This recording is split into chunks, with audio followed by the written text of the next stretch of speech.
Hey, in today's video, I wanted to talk to you about what product-led growth it is.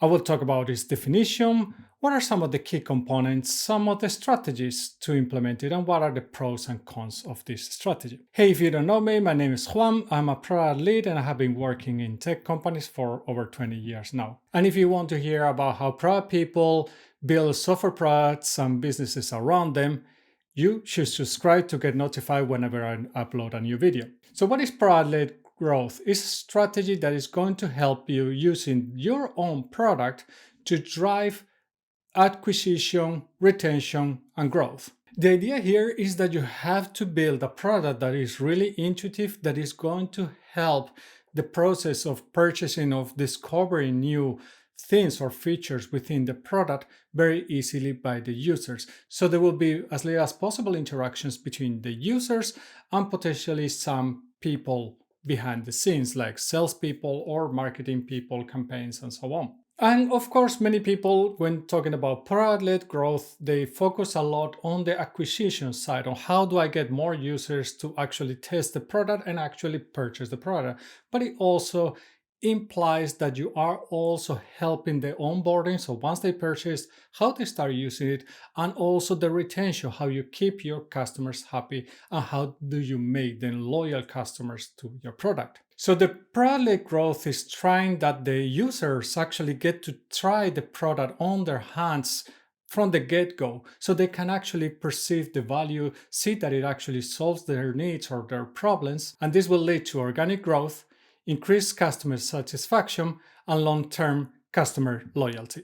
Product-led growth is many times known by its acronym PLG, so just something for you to know. And if you are in different social media following different product people or groups, you probably have seen this acronym at some point or another. So now let's go through some of the key components of product-led growth. The first one is going to be user onboarding. And by user onboarding, you can know it in different ways. I think that for me, there's basically two ways that you can understand user onboarding. The first one is like an acquisition funnel, where the first moment that the users, after they have discovered your product, they want to consider your product. How they consider your product, you just give it to them.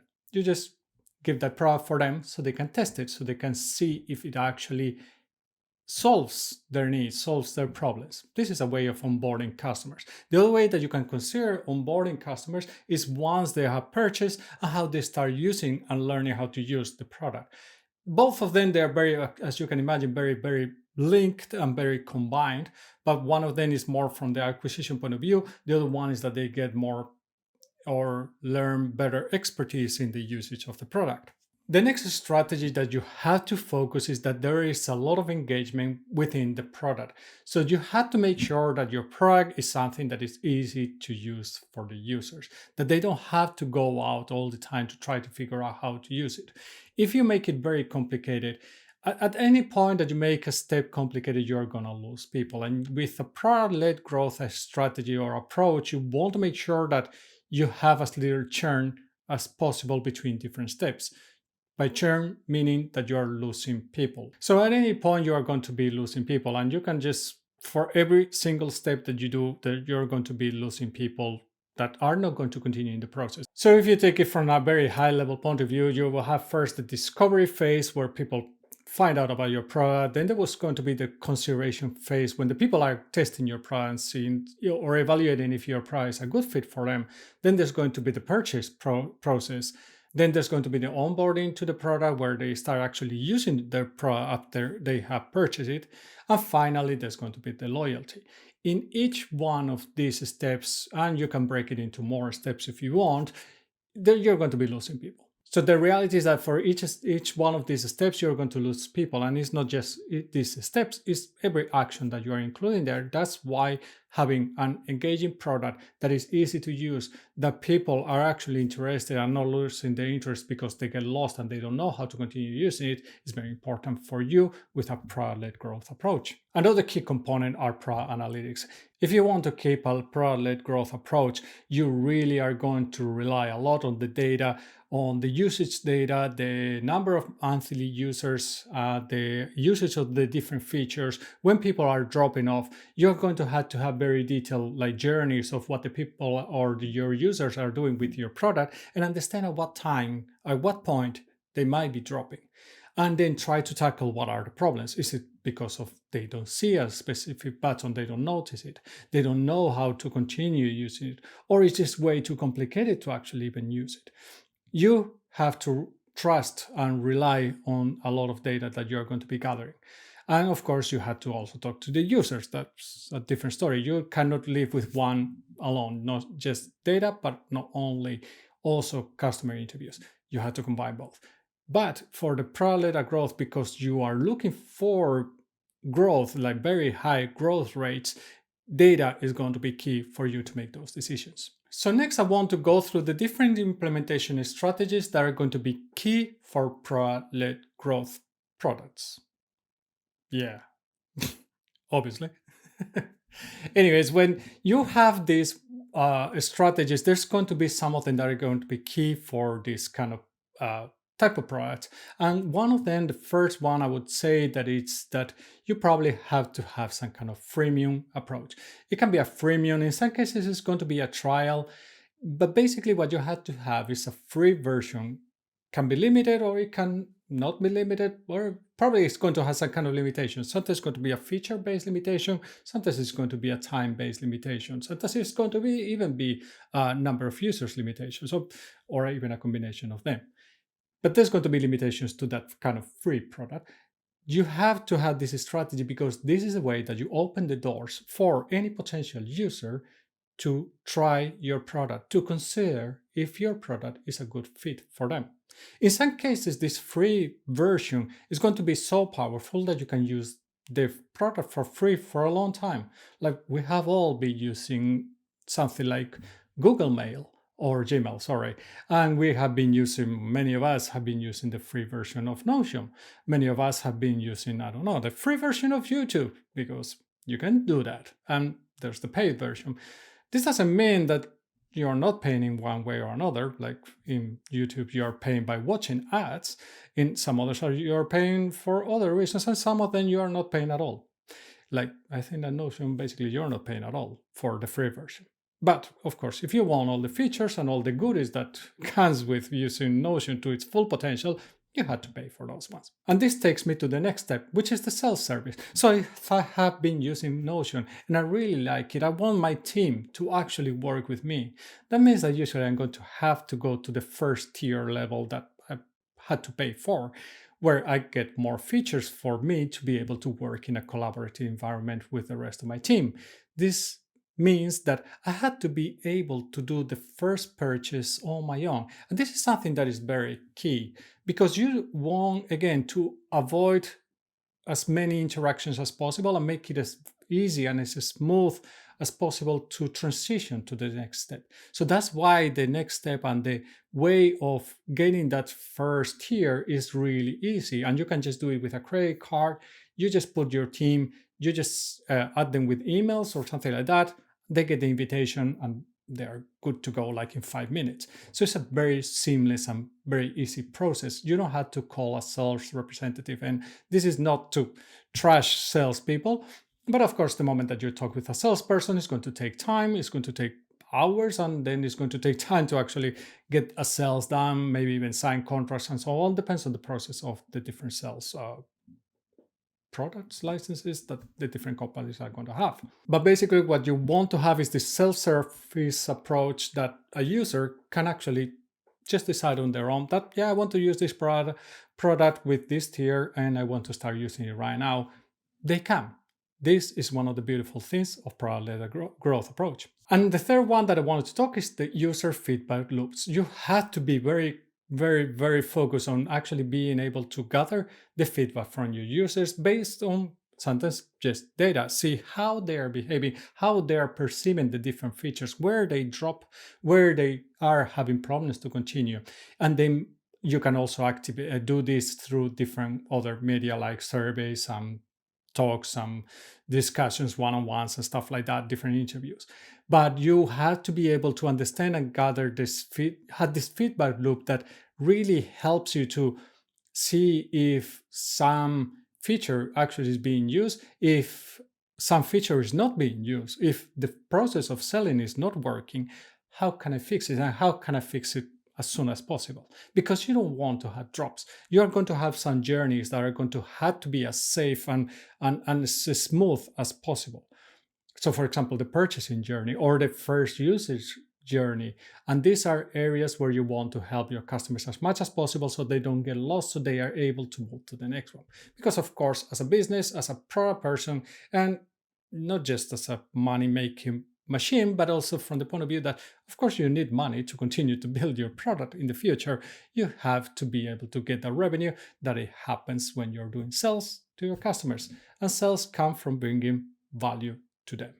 And that's what your product is, a vehicle to bring value to your customers. So now let's go through why is it important for businesses to have a product-led growth approach. Well, the reality is that a sales-driven sales approach has a problem with scalability. The more you want to sell, the more sales representatives you need, the more sales engineers or solution architects, customer support representatives, customer success, whatever you call them, you are going to need potentially also marketing people and so on. I'm not going to say that when you go to a product-led growth approach, you're not going to need those and that you're not going to have to scale teams. You will have to scale teams, but it's a different type of scale. So usually you are not going to have to have such an organic or linear approach compared to the number of customers that you want to attract. And then this leads me to my other thought related to this is that I don't think that all the companies should go to a purely product-led growth approach. Product-led growth approach. Sorry, it's like a tongue twister for me apparently. But I'm going to call it PLG from now on. But now I think that, and you can see it in many products, is that you don't need to restrict yourself to that. You can have your freemium product where people can go and test it.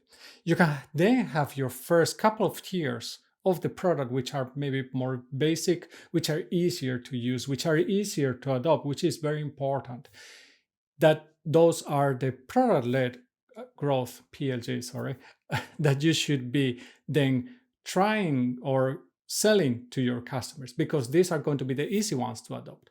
And if they want to then start to incorporate it, for example, for a big organization, let's say that they need it for like 1,000 people or more, or even more in some cases, then maybe you have your sales channel, your sales representatives, that they are taking care of those very kind of a high ticket purchases, which is what it makes sense, because in the end, as a sales representative, they rather sells those high value tickets than the low value tickets. And again, I think that you can see many successful and very similar approaches to this mix or hybrid way of doing sales in many different products. Like, for example, Notion, I'm sure that it has.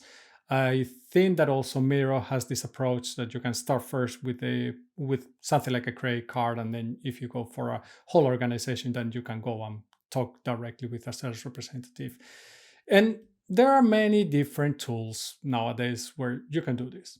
There are other tools, especially in the business to consumer or B2C for consumer products like Netflix and Spotify. Those I would say that are purely product-led growth driven. And it makes sense. They are relatively simple products from the point of view of what they do and what they offer to the customer. I'm not going to say that they are complex or simple behind the scenes, but the interface and how to use them, they are not complex compared to something like an enterprise product, for example. And this means that in general, these have taken a very heavy product-led growth approach. So product-led growth approach suits really well for B2C products.